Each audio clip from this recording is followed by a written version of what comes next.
Hi everyone, wherever you are and whenever you are, welcome to the Inconceivable panel on superheroes. You are joined by three rather differently distinguished gentlemen. As you can see, soon enough, you probably represent the passage of time in the comics industry. Let's start by introducing, first of all, if you would, our host recording us on Zoom for us. What's your name and who are you, sir? Hi, I'm Jurgi. So I'm a librarian at Kingston Libraries in Victoria, and I'm also the convener for the ALIA Graphic Novels and Comics Group, which is a special interest group dedicated to graphic novels and comics that is part of the Australian Library Association. And we just formed the group early this year, and our aim is to raise the profile of comics for libraries and librarians and educators, and also to raise the profile of Australian comics and creators, because obviously we're an Australian group. So yeah, that's our aim. Wonderful, wonderful. Good to have you on board. And we are joined by, I believe, one of the younger members of the Inconceivable guest lineup for 2020. If you would introduce yourself, please, sir. Hi, I am Bradley Aiden. I am a comic book author. That's about it. Wonderful. And we need more of you, which is great. And hi, everyone. My name is Marty Wells, aka Marty Batfreak. I'm a comic buff of over 3 decades. I am editor of comics.net.au's reviews, and huge fan of almost every single comic style there is out there. I'm located in northern New South Wales, so I don't get to too many cons. So let me tell you, I'm actually really enjoying these online gathering options, let me say. And of course, before we even start, big thanks to everyone who's managed to get us up to this point, whatever it took to get Inconceivable off the ground. Well done, thank you. We are all meeting for the first time today to have a bit of a chat about superheroes. And so I'd like to start by asking ourselves, perhaps, guys, what is a superhero? Bradley. Why are you starting with me? Because apparently the kids count, man. you buy the comics. All right.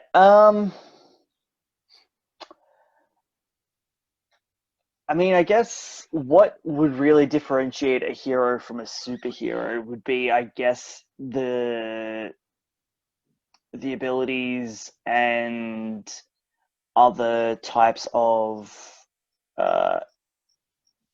access to different types of, I guess, gadgets, as opposed to just your everyday like heroes, like people who work in the medical field and SES and all of those.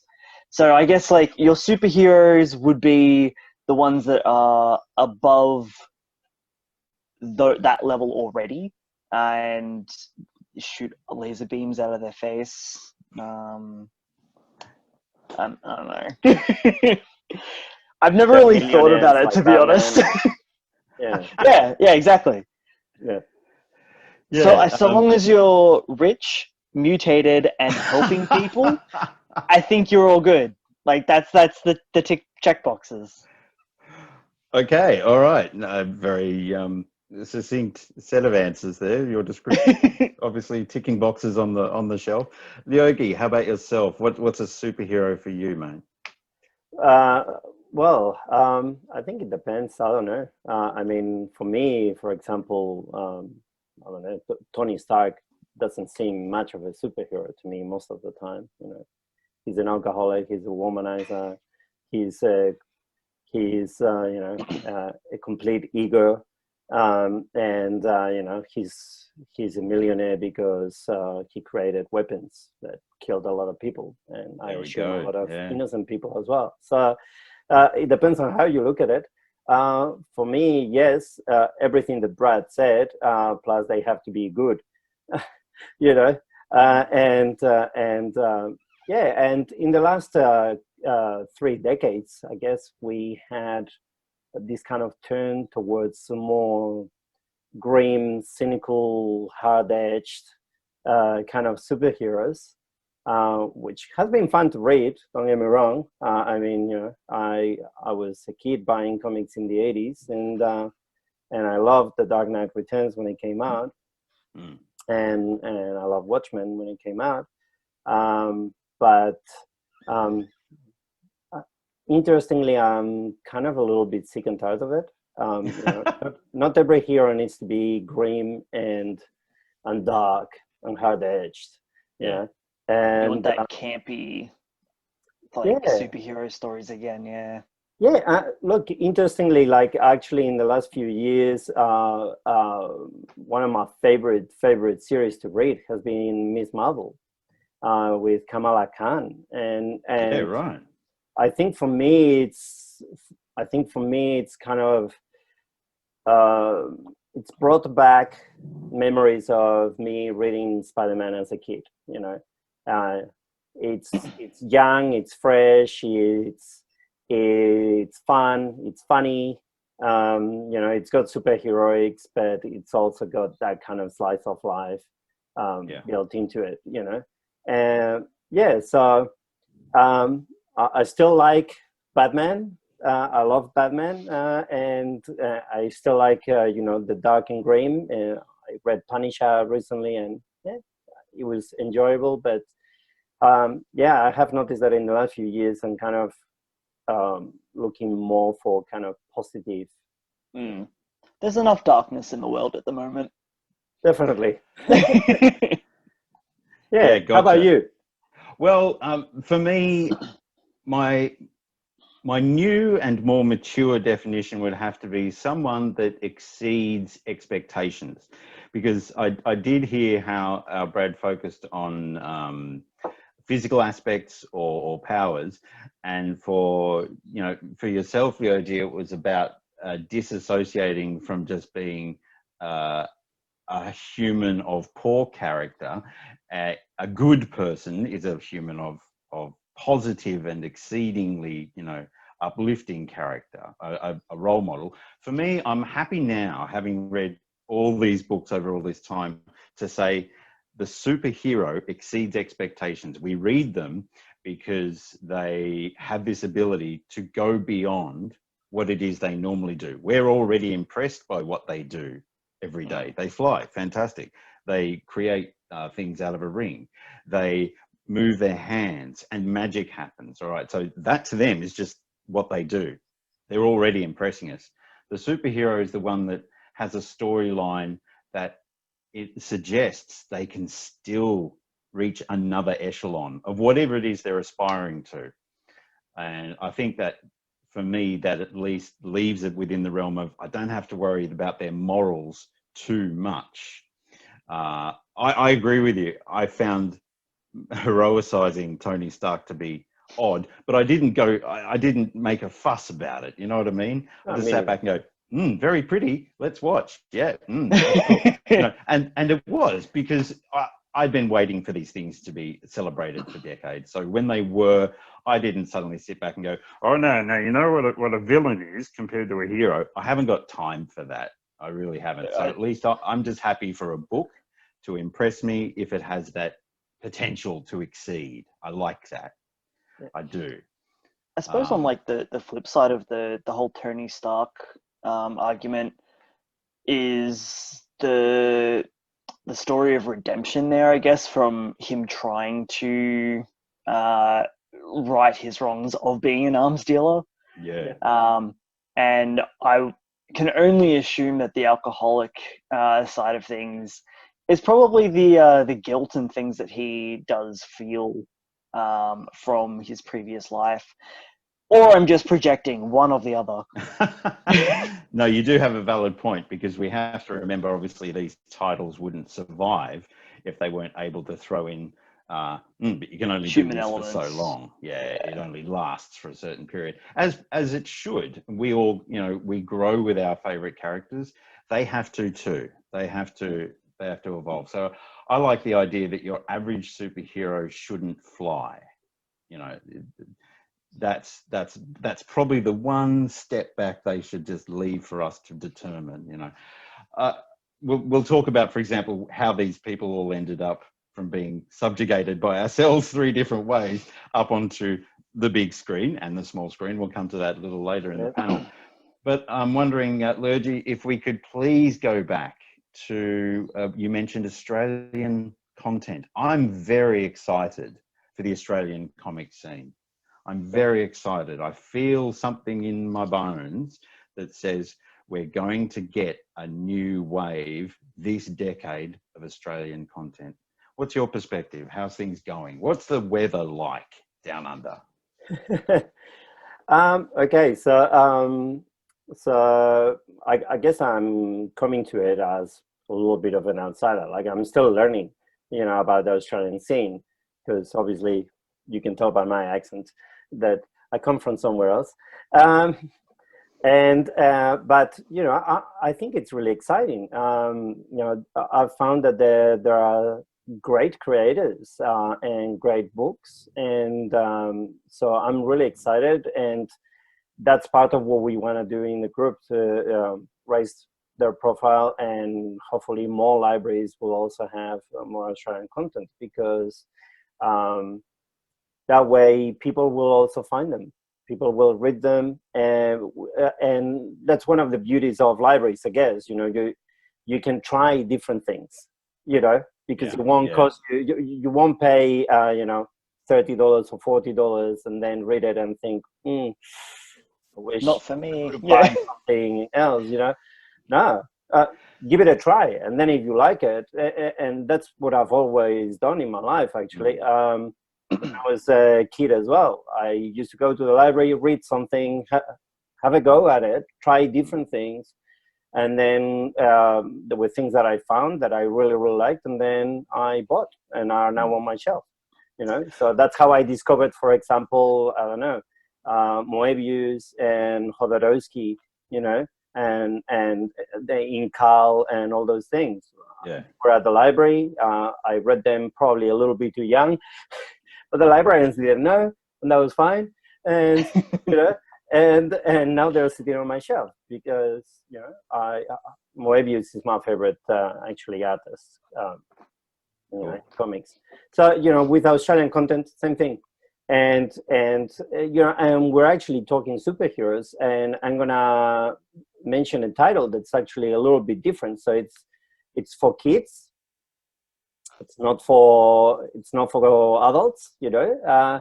But there's a Western Australian creator, Gavin Aung Thang, and he's published 3 books called Super Sidekicks.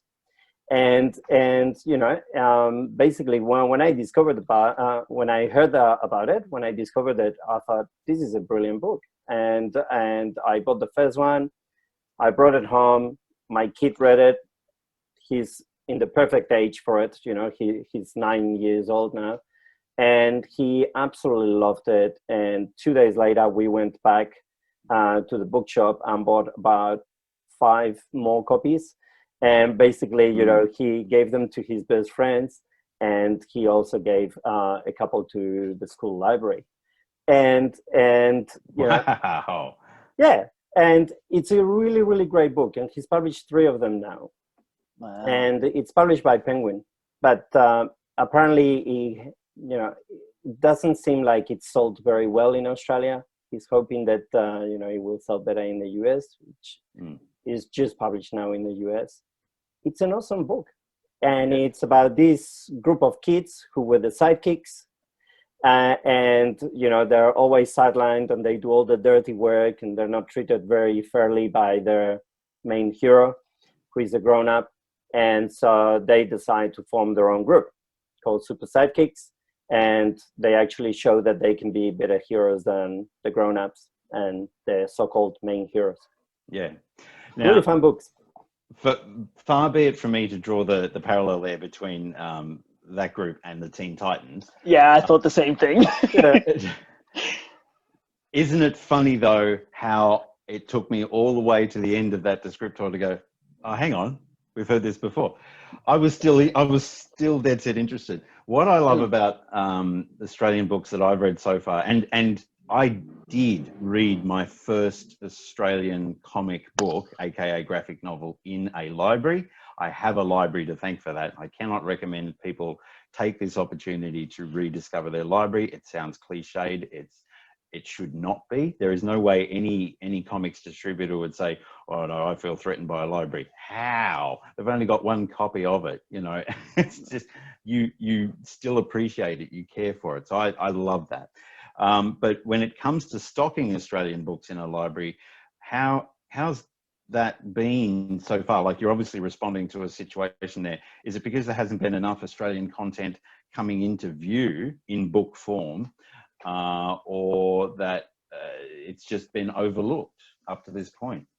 There are a few issues there.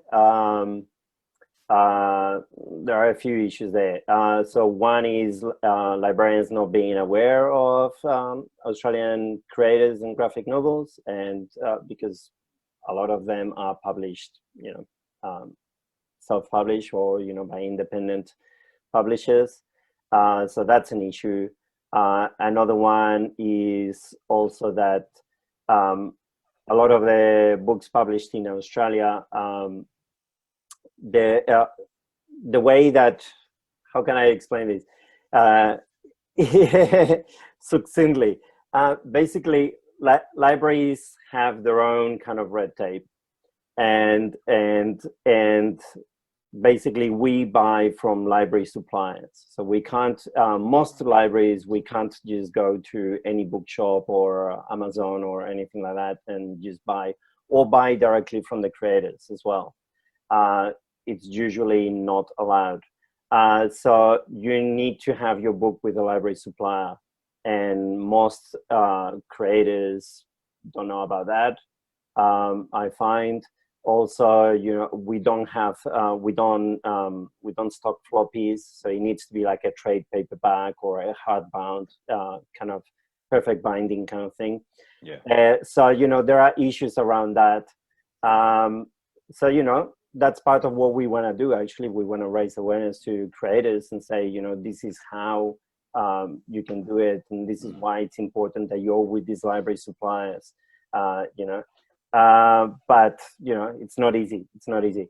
At the same time, me personally, I do want to also work the other way around and tell libraries that you should make allowances, and maybe you should bend the rules a little bit every now and then for some creators. And so, for example, in my library, they at the last Supernova this year, and I think it was the last Supernova actually before the pandemic, because it was early March. They allowed me to buy some at Supernova directly from the creators, and we have them at the library. But that's not the usual way, So what's the community-based alternative to that? How should creators actually get together and try and pool their resources to do that once a year compendium? Should we go back to basics, or should we go back to the San Francisco days where there was no point putting out one bundle of 3 or 4 pages? It was best respected and kept and purchased, and obviously it funded itself if it was a book. Should we go back to those days? I think that's really hard for creators, and I understand, because that it's costly. It's costly to have those trade paperbacks, and so I feel the pain. And I think that there are some creators who have been doing pretty well in kind of using Kickstarter to fund their paperbacks, and then once they publish that, and they send the comic to whoever backed the project, then they can also send, they've made some money, and now they can send the paperbacks to library suppliers as well. So for example, Sean Keenan has done that with Extreme Champion Tournament. Stephen Koch Stephen Koch has done that as well with quite a few of his graphic novels, and I can get them as a library, you know, through library suppliers. So that could be a model, but I know it's not easy, and Brad will probably have things to say about this. Yeah, Brad, how's all this sitting for you? We don't mean to terrify you, mate. We should explain Brad's, you know, just, you know, I don't know how many months in lockdown, and he's still staring at a piece that scares him to finish. How you doing? You Australian content writer, you? Well, you pretty much hit a lot of it on the head. Like, don't get me wrong, the idea of having a compendium is a fantastic idea, but like Yoji said, it does come down to cost factors, and for people like myself who have to outsource for the illustrations, you have to make some form of money back. And if you then have to start pooling with other creators and putting in finances to a trade paperback, that obviously starts eating into costs. Which unfortunately, at the end of the day, regardless if it's a creative work or not, if you're going to start selling it, it has to be a business at the end of the day, which does make you feel a little bit gross. Yeah. There's always been this idea that Australia has an arts industry that wants to support these things with grants here and there. I'm sure every now and then we flip over a book and find out, as sponsored by Victorian Arts Council, you know, and great, okay. But man, they must be far and few between to get that momentum going, you know, to get your name out there. And I suppose that's what we're really touching down on, guys, is who are our names you mentioned a couple of names there. Brad, any Australian names for you think we should focus on? I mean, there's Kieran Nunn of Half Turn Productions. He does, he's got a couple of different comics going at the moment and has another couple in the works. Just trying to think. There's Logan French. He's based out of Bendigo. He's amazing illustrator. Queenie Chan. Queenie. Yeah. Probably should mention the one that got us all together. This is true. Hi, Queenie. Really sorry you're not here with us today. You know, this is not right, but, you know, miss you. And I guess, like, I should probably plug myself. If you're into the more of the manga stuff, there's not really that many manga-based illustrators when it comes to the indie creator side. Like, there's a lot of manga illustrators, but not a lot that have done actual comics / manga. Just trying to think.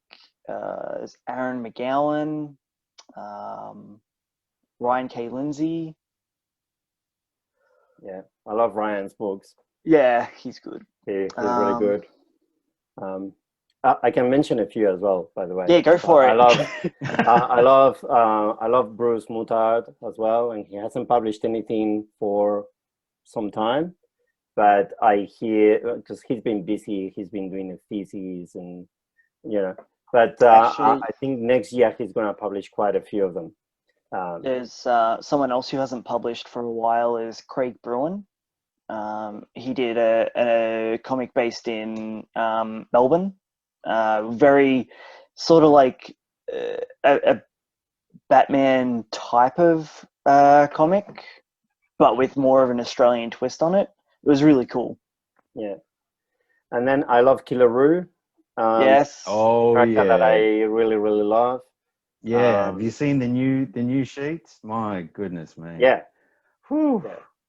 Yeah. And I think, sorry, I was going to mention Killer Roo earlier on before, but isn't it funny how we've let, is this rude to say, how can readers let a character develop? Have they let us look at Killer Roo even more muscly, even more terrifying? Haven't they just pumped those muscles up over time? I wanted that ages ago. Just the exaggerated Roo. I just dig it. I really. I don't know if you've seen a lot of red kangaroos. They're not that exaggerated. Those things are scary. Yeah.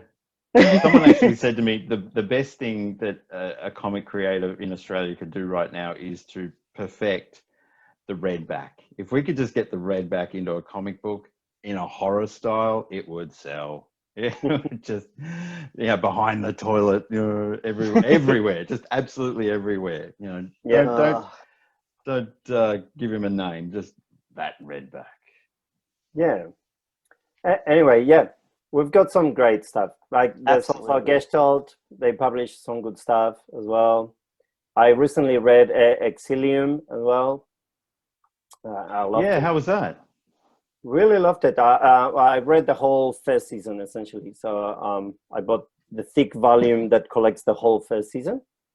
And yeah, it's just if you like space operas and it's good stuff. I love Battlestar Galactica and Star Wars and things like that, and Firefly and things like that. So yeah, right down my alley. Yeah. Awesome. All right. Well, now let's move on to a little bit of who's in and who's out. I've obviously got some very commercial feedback on how 2020 and indeed 2019 has turned out for some characters, but I'd like to ask you guys, generally superhero-wise, who's come back into focus for you and who's quite frankly been left behind? You could do without. They're gone. They've left the cave. It's goodbye. Not really. You haven't cut it for me. Brad, who's in and who's out? I kind of mentioned to you guys before we started to record, I'm more based in manga and anime. Don't get me wrong, I still like the Marvel and DC stuff. But to be honest with you, like comic-wise, Marvel and DC kind of suck. They're not really as good as they used to be, and it doesn't really feel like there's much new. All right. Well, when did they lose you then, Brad? When did it start? Because that's just as valid as an answer as well to this sort of concept.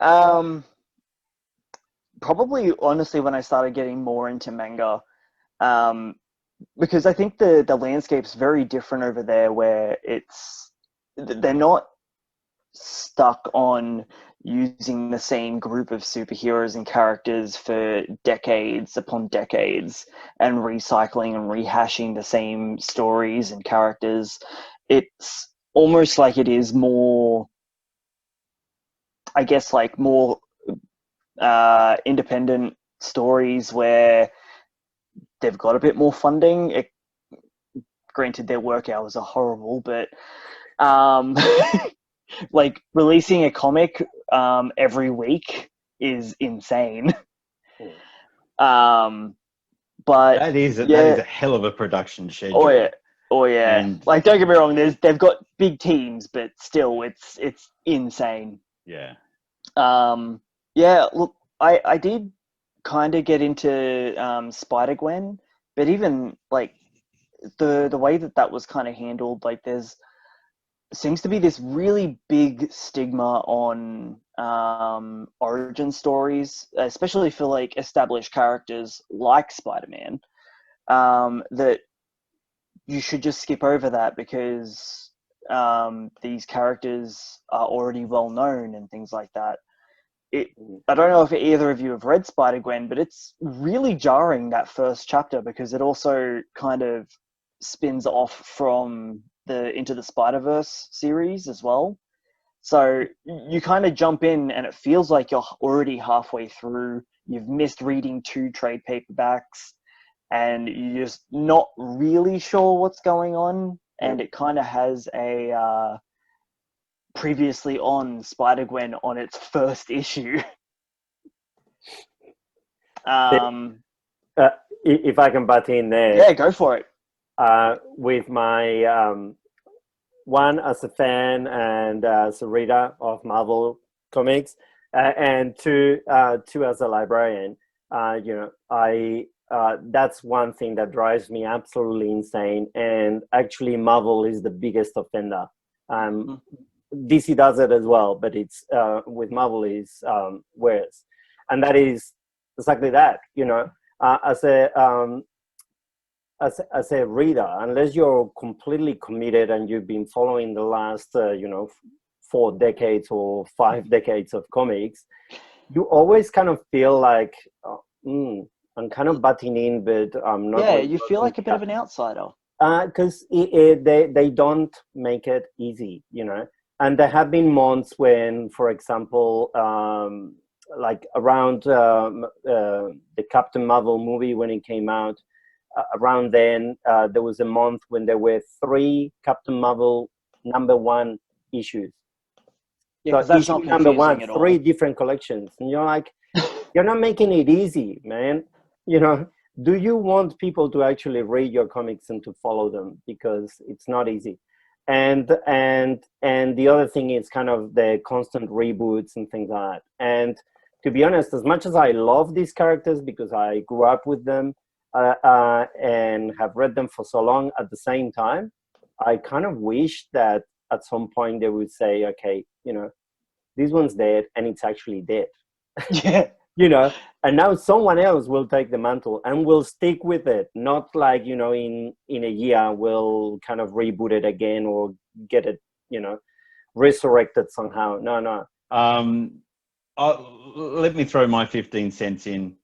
Who's out for me? We started with who is a superhero. For me, it's the ones that are now trying to reclaim their villainy.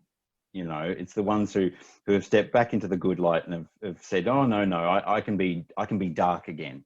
Well, no, I think it's better for a character like Zatanna or Deadman, or you know, those fringe characters that are awesome. They're in for me when they admit that they have a dark aura around them, and that's what makes them a superhero. Not the ones that are like, oh, you don't know whether I'm bad or whether I'm good. You don't know. You can't tell. They're gone for me. So, you know, like Damian Not a Wayne. fan of Deadpool? Oh, please. Oh, what do you know? We're coming up to the big and small screen, home of the Deadpool. All right. No, look, I'll just wrap it up saying, for example, that Damian Wayne and I have had this interesting relationship. He was my son's Robin. My Robin was Dick Grayson. It was never supposed to be Jason Todd. You know, you can see even there when you swap masks within these characters, you've got to hold it for me. You've got to own whatever it is that you're responsible for and hold on to it. So when they give these characters, Guardians of the Galaxy isn't necessarily in for me. You know, they're light relief, so I wouldn't be chasing them. But obviously they've got merit, so I can't dispute that they belong back on the shelf. Congratulations, well done. The family's back. Hooray! You've got relevance again. You know what I'm saying? But the Bat family for me, I'm very, very critical of people that screw up within the Bat family. Harley Quinn has joined the Bat family. Okay, says Marty. I'm cool with that. Oh yeah, no, yeah. Okay. You got to catch up on that, Brad. Holy dooly. You know what? You know what's also in for me? Being able to say all bets are off. If Harley Quinn and Poison Ivy get married, as per Injustice, hooray! It's now in the books. You know, thylacine is the name for the dingo. How long did it take before someone like Tom Taylor finally had the guts and the position to create a character from the Pilbara? Hooray! Yeah. You know, yeah. About time. That's in for me. Doing new all over again is in for me. I think that's what Marvel and DC are missing, is new. Yeah. I think so. I think there's a lot of, and whenever they bring something new, they very often kind of take 2 steps back a year later or 3 years later, you know. I think it's definitely coming from a place of being safe, and just money.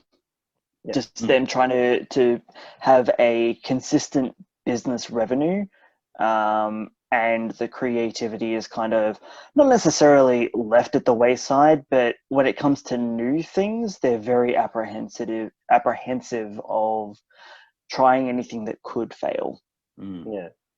And so waiting me, for the social climate to catch up before taking a risk, that sort of thing. Yeah, and for me, when they have taken some risks, I mean, you know, you won't always succeed, but they took a risk with Miss Marvel, and that was a big success.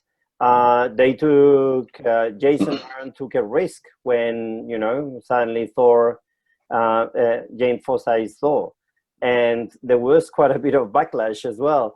But actually, that whole run was absolutely excellent. You know, it was really, really awesome, and obviously now they're gonna do it in the movies as well. But yeah, so when you take a risk, stick with it. You know, stick with it and don't go back. And mentioning Jason Aaron's thing, one thing that is and wearing the librarian hat. One thing that Marvel is absolutely horrendous at is at making things easy for people to actually get into reading their comics. So, for example, I had a conversation recently with a librarian who wanted to get some of those Thor comics, you know, before the movie comes out. And when I showed that person the list of what they had to get in trade paperbacks, it's complete and utter insanity. You can't follow it. It's complete and utter insanity, you know. And thankfully now they're actually publishing it as you know, omnibuses. So, well, not complete omnibus, but you know, like big collected editions. And it's just Jason Aaron's complete Thor or something like that. But if you try to get the trade paperbacks, you're dealing with about 5 or 6 different series names, and you know, and I don't know how many issue ones, and you know, like it's crazy. Yeah, I think like I noticed it very much so when going back to Spider-Gwen, because that's the most recent Marvel comic that I've read. There is at least 2 to 3 different trade paperbacks that you should read before you even attempt to read the first Spider-Gwen comic. Oh, Lord. And yeah, so you go into the Spider-Verse, and then when you are reading the collected issue of Into the Spider-Verse, you get about halfway through, and it literally tells you that you need to go on. If you want to know the story of what happens to this group that splits off from the main group, then you have to go and buy another comic. But I thought I just bought the collected edition, so why are you trying to sell me more shit? Yeah. Oh man, you try being the father of a Miles Morales fan. Yeah. Oh. And look, that's actually that's actually a big issue for libraries. So, you know, because we can't buy everything. It's impossible for us to buy everything that Marvel releases and everything that DC publishes. So we need to be selective, and it is an issue when you have situations like that where, you know, suddenly you're buying a series, but then suddenly there's this big event, and you know, then it all gets mixed up, and then there's a different series and all that. So you know, for us, those, you know, we buy more kind of mini series. We buy more mini series, or you know, collected editions like graphic novels. So, for example, with DC, the Black Label. Oh yeah, excellent.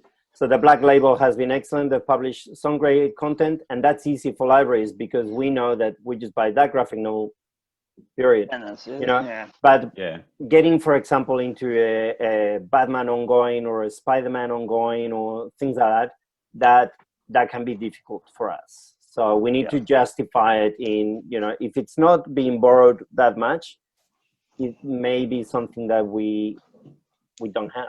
You know, whereas, for example, Tom Taylor's run of Spider-Man, that came out in 3 trade paperbacks. Yeah, that's something that we can commit to, you know? Yeah. Jurgi, you've just reminded me, I actually do need to return something that's overdue. So thank you very much. I'm actually going to leave that in the Batmobile in the front seat because, yeah, I can't believe, anyway. So well, libraries are being pretty generous these days with the pandemic and all that, at least in Victoria, you know, in terms They've of... definitely saved us. Let's face it, you know, online or hard print. Wow. You know, honestly, big shout out to all the librarians and library members out there watching. So yeah, that was the Heroes in Crisis one. For example, you were talking about big stories and stuff. I'd like to see Heroes in Crisis actually turned into a movie on its own. That's what I would like. I'd just like to see that. And I won't explain why, readers, spoilers, but I would love to see that taken on as a challenge. So how about we move on to the big screen and indeed the small screen. There is no denying at all that comic lore and comic mythology has taken over a very large chunk of the mainstream viewing plethora of horror, of comedy, of light and thinking entertainment, like even Ghost World.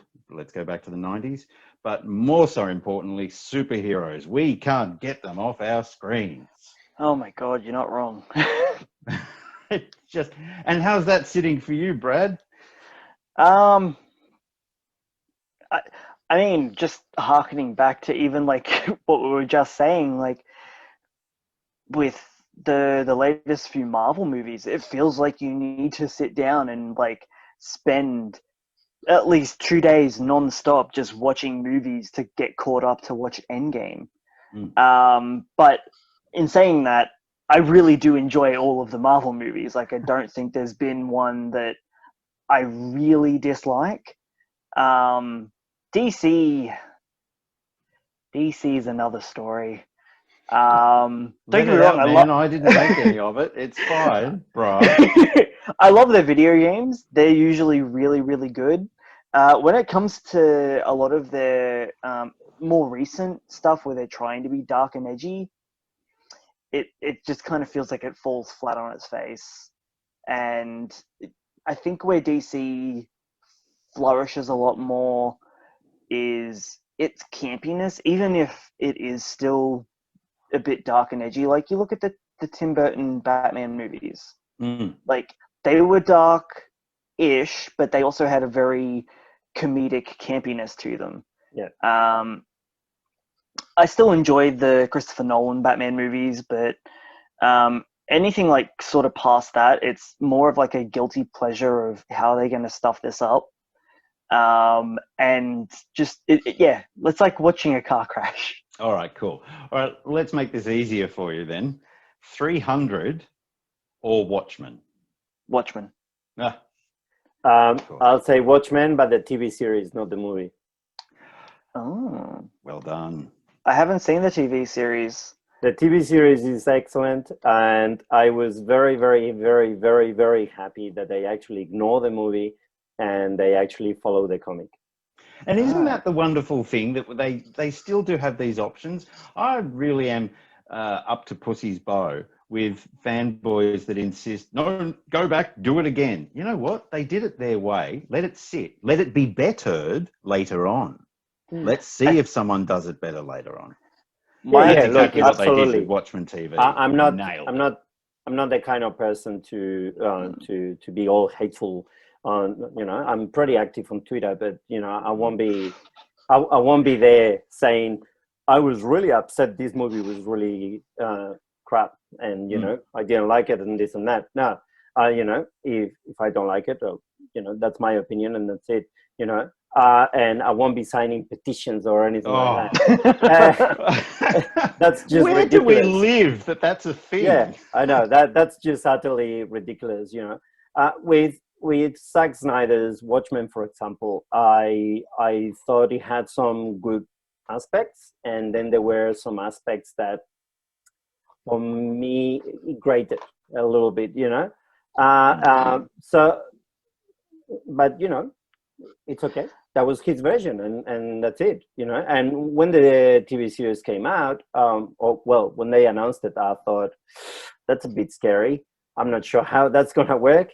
And then I was very, very pleasantly surprised. I think it's a beautiful series, and I love the fact actually that they deliberately made it as a mini series, you know. And Damon Lindelof, I think, nailed it in that aspect. You know, he said, "Nah, it was a mini series, you know, and a very well written and measured mini series in the comics, and that's what I want to do. This is like, you know, volume 2. It just happens to be, you know, as a TV series, but it's like volume 2.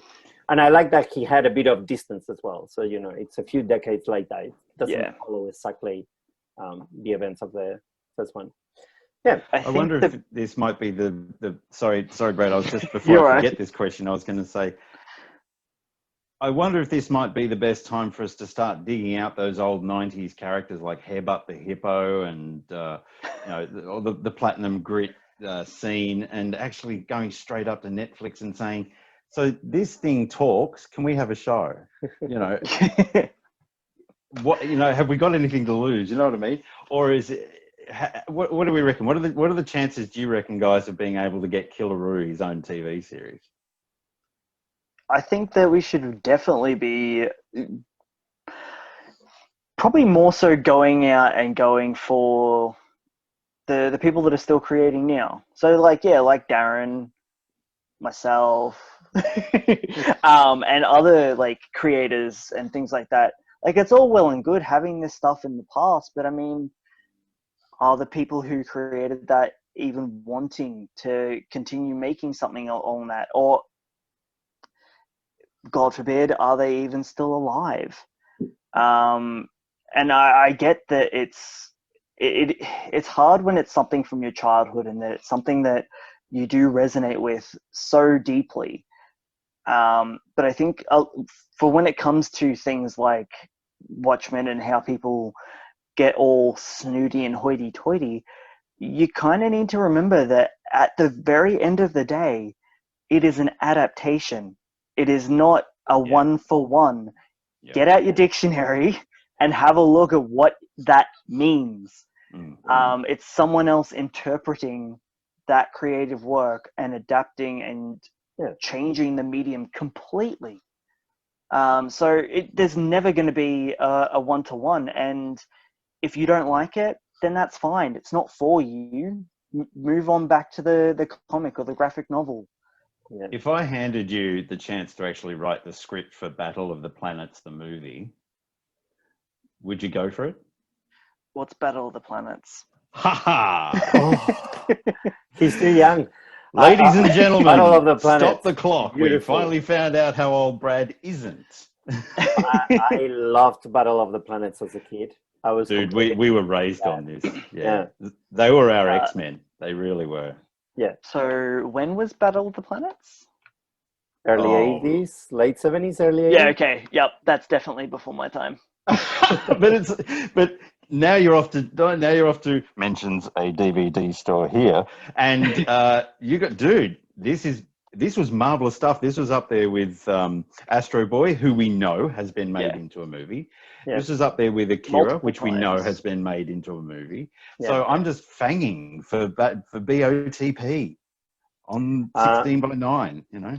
I think they should make a movie, because even I don't know if you'll know this one, but another anime that I used to watch as a little kid was Mazinger Z, and it's like a giant mecha robot kind of thing that protects the Earth, and it was one of the very I'm pretty sure it was one of the very first mecha mangas. And they made an animated movie about a year or two ago, and for me, watching that, like, you know, I was 5 years old again, you know, watching that. So yeah, Battle of the Planets, I would love if they made a movie of that as well. Hell yeah. So that's the big screen. Guys, what are your recommendations these days for what's on the small screen? There's so much stuff on our PDAs and our laptops. What should we watch? I think in the small screen that there are lots and lots of series, but what CW has been doing really, really well with the whole Arrowverse. And they've developed, like, they started just with Arrow, but then the Flash, and then Supergirl, and then Legends of Tomorrow, and now they have Batwoman, and there's just yeah, it's one after the other. I think they've done really well. I kind of interestingly, my wife doesn't really read comics, but she got really hooked to the whole CW Arrowverse. So we've been watching that. I wonder why. But yeah, yeah. You can wonder. But interestingly, Supergirl. I didn't say that. Supergirl has done really, really well as well. Like, I actually even work colleagues and librarians that I know that they don't read comics. They've been watching that series, I love it. It's definitely busted very much so into the mainstream with CW and Netflix, and I feel like there's another one I'm forgetting, but now Disney Plus, I guess. Yeah, Titans. DC also did Titans. Amazing work. Yeah, absolutely amazing. So there are some good things. We did burn out with the CW series. Like they're pumping out so many now that we switched off because it was taking over our lives, and now we're watching other things. And I mean, there's like even more obscure things that they've really stretched that whole adaptation moniker with, like, say, the Archie comics with Riverdale, which has been turned into a teen melodrama, which is kind of turned into a bit of a car crash that I can't look away from the last couple of seasons. But you found your own Melrose Place. Fantastic. All right. Wow, well done, man. That was weird. But then there's like Sabrina that they've rehashed as well. Like, I grew up with the original TV series, and then they brought out this, which was so much darker. And so personally, I enjoy the new one a lot more than the original TV series that they did back in the 90s.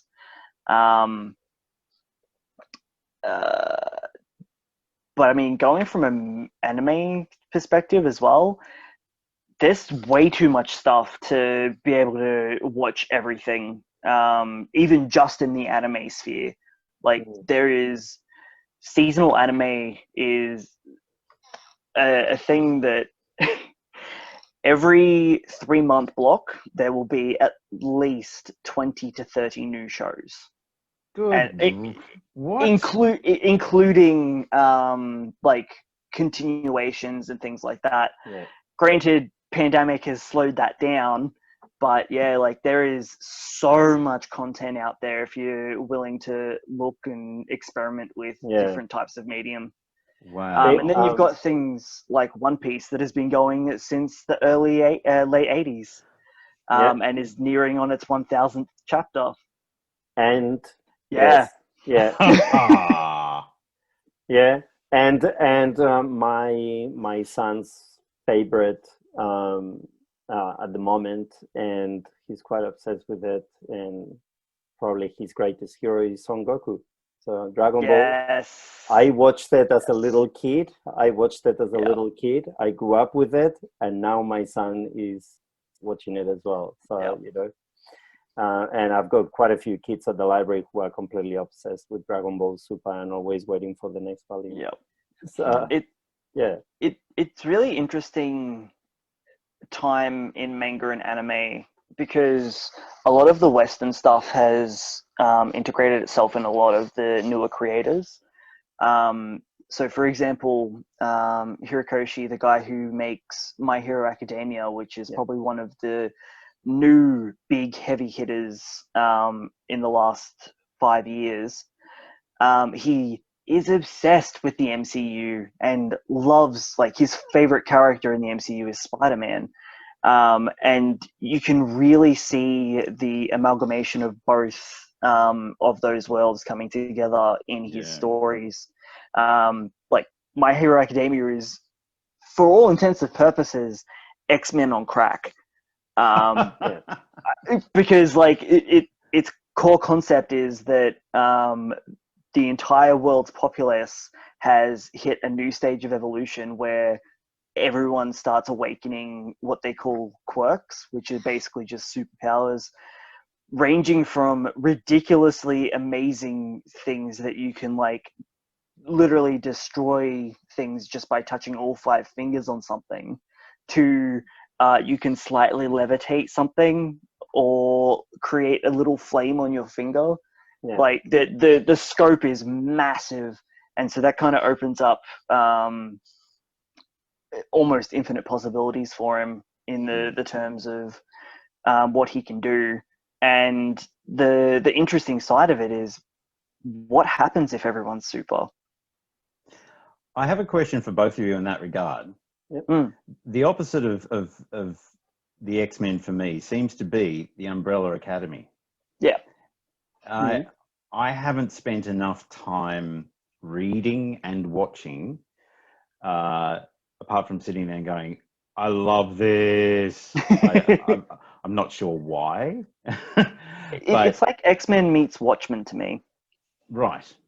Yeah, that works.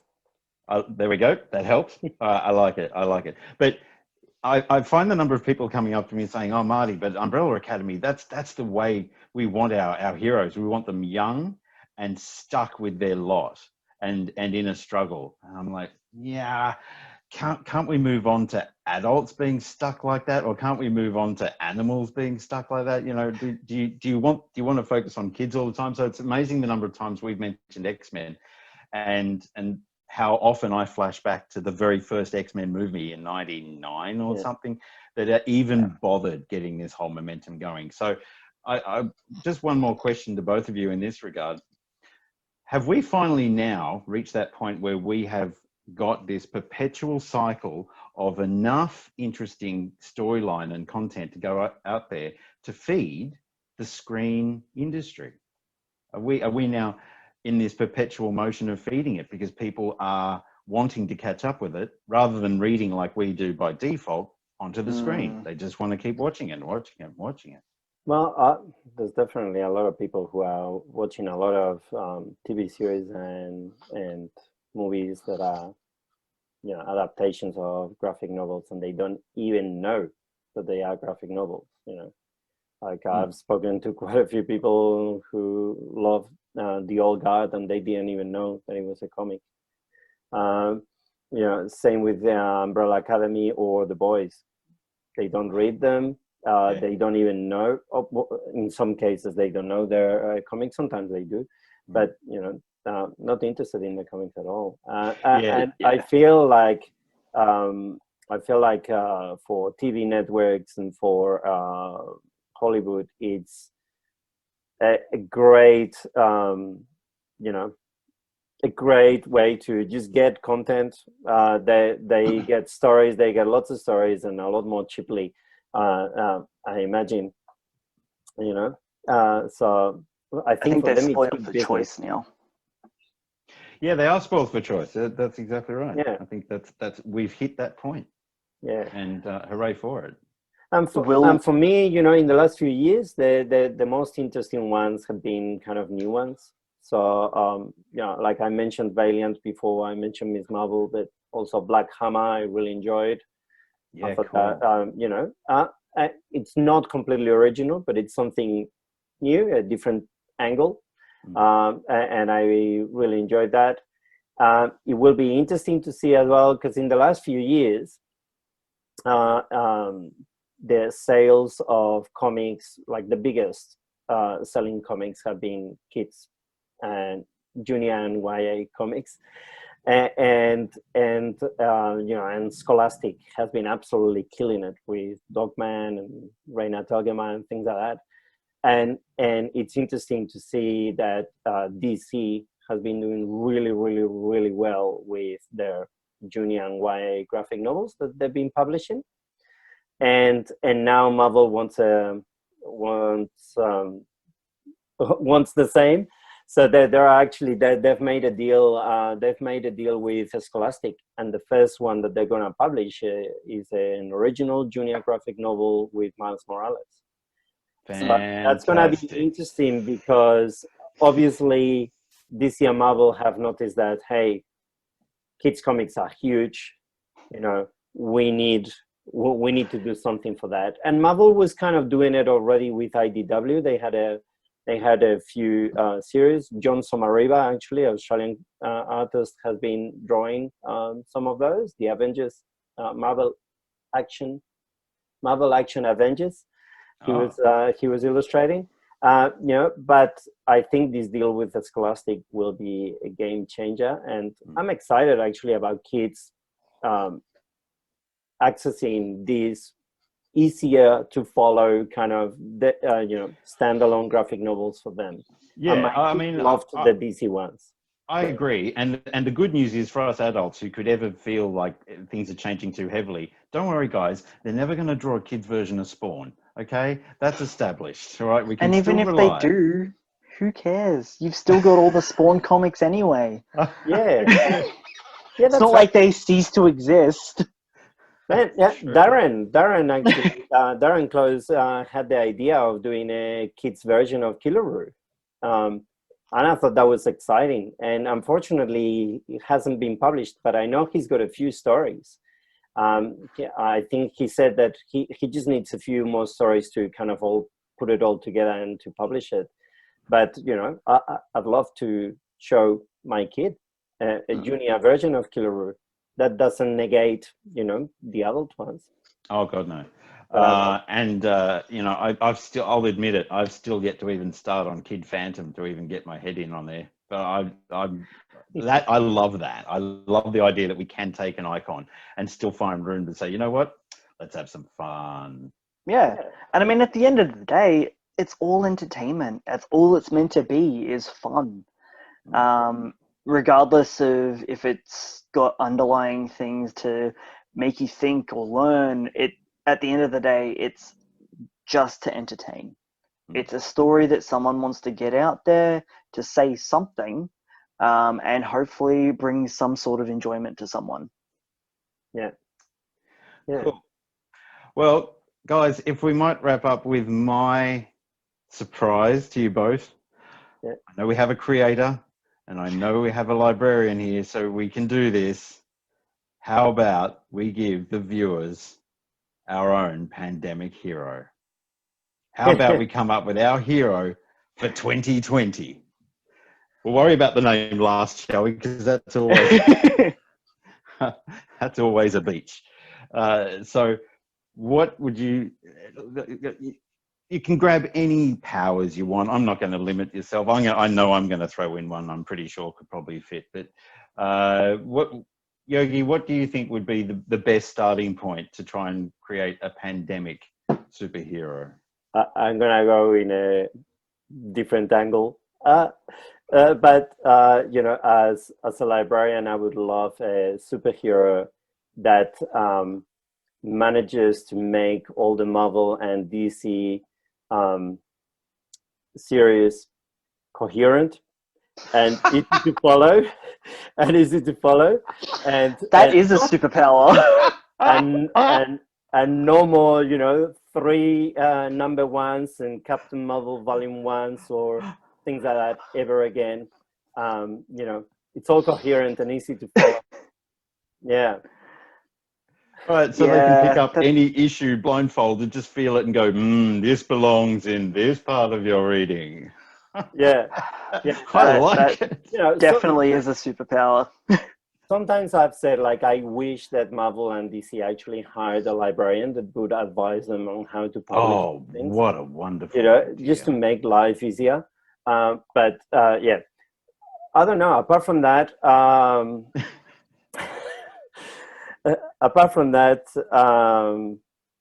don't know. I think I need a little bit of time. Let's see what comes up. Brad, what are we gonna throw on our hero? See, a lot of this is going to be difficult for me because the comic that I have, the main character could be a hero in a pandemic. Well, yeah, go for it, man. We're brainstorming here. Here we go. All right. So, main character of my comic, his name is Infector, and he can basically redistribute life force. So he cool. himself actually, I guess you would say, runs on death energy. So he is technically the perfect parasite when it comes to feeding on others to make them more healthy.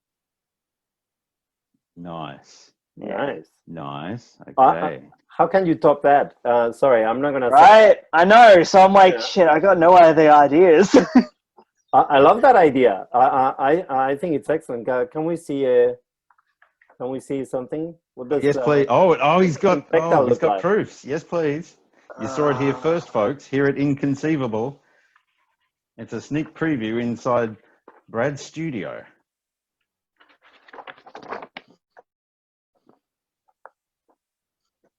Oh, hello. Nice. I've actually just finished production on issue 3, and I'm boxing up all of the Kickstarters for that at the moment too. That's cool. Is it gonna actually focus? Okay. No, of course not. The magic of Zoom. Right? And Hey, what's that's the cover? cool. Can you show us the cover? Absolutely. So that one's issue 3.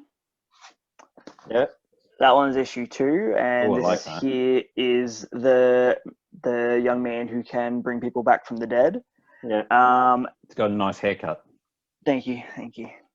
And this is issue 1. So it's called Super Ready Battle Armor.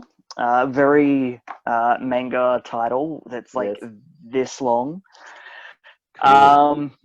And yeah, at its core, it is kind of like a superhero story with a lot more of human elements thrown in. So kind of more in your Watchmen, Umbrella Academy sort of genre, with its, I guess, realistic look at how the human element is behind the superhero and what that does to the psyche. Because, I mean, if you think about it, how would you feel if you had the ability to play God? I was just about to say, you started off with a bit of a Jesus complex there for any existentialist out there who might be wondering where's Brad going with this. Yeah, he's messing with the physics. Yeah.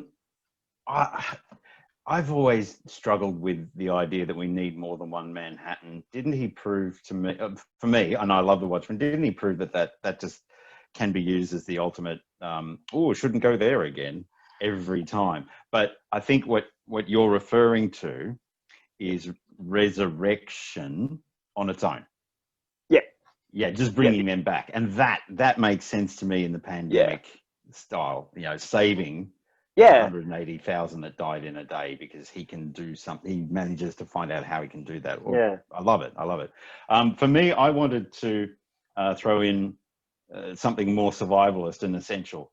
And maybe we can combine Infector with Detector, someone that can pick up on lies. You're going the route of the politics route. Okay. Yeah. Being able to actually say, like, not so much they wake up one day and suddenly realize that power that they'd always been using all along suddenly finally mattered. Like being able to actually stick to the truth and putting in years of effort to try and focus on the truth and what makes the truth the truth. For me, that's a nice change of superhero. As we going get back into to the roots of DC Detective Comics. Right. Yeah. You get me. That's for me, that's a true story, and that's how we're going to be able to hang on to a superhero that means something now. Very relevant. Very I like that too. Yeah, good one. When's the crossover coming out? That's got a 2022 release. Does it? Oh, this is the first I've heard of this, Marty. Google Docs is everything, Brad. We can do anything we want online. But look, I really do appreciate the time that you guys have put in today for what is, for me, just another beautiful aspect of our ability to connect and to talk and to chat in these weird times, and indeed on Halloween of all things, guys. So, Oh yeah, merry spookiness to you both. spooky season. Yes, and shout out to the moon. That's obviously fired us up for today, and I hope everyone has enjoyed it. Yogi, thank you very much for joining us today, mate. An absolute pleasure, and please follow Alia Graphic on Twitter. Will do. For updates. I'm sure someone can drop a little hashtag down here. Queenie, if you could organise that. And Brad, once again, a pleasure to meet you both, but especially someone so young and enthused to get things done. I will also plug my website if you do want to come and pick up any of the comics. halftoneproductions.com.au. If you get stuck, just Google it. And you'll be able to find a whole bunch of different comics on there. I've partnered up with a couple of other indie creators who do In Purgatory, and that's still In Purgatory. Nice. The Talking Bread. We've got that one at home. We've got the Talking Bread at home, the whole series. Yes. I want it. I want this one here in particular is an amalgamation of a bunch of different Aussie creators. Yeah. I wrote a story for this one with Logan French doing the illustrations. It's very, very, very good read. If you ever get the chance to pick them up, I would very much recommend. Oh, cool, dude! I'd love a signed Talking Bread. I love parody is the future. Irony is dead. Parody is the future. I love it. So yeah, guys, again, thanks for your time. Thanks for watching, everyone. My name's Marty. You can find me on Instagram, where I post most of my collecting news and updates and photos from my stash and what I'm into and what I'm reading. So I'm mbatfreak at Instagram. And on behalf of everyone at Inconceivable, thank you for joining us. Thank you once again to everyone that helped put this together, and we will see you soon. Bye for now. See ya. See ya.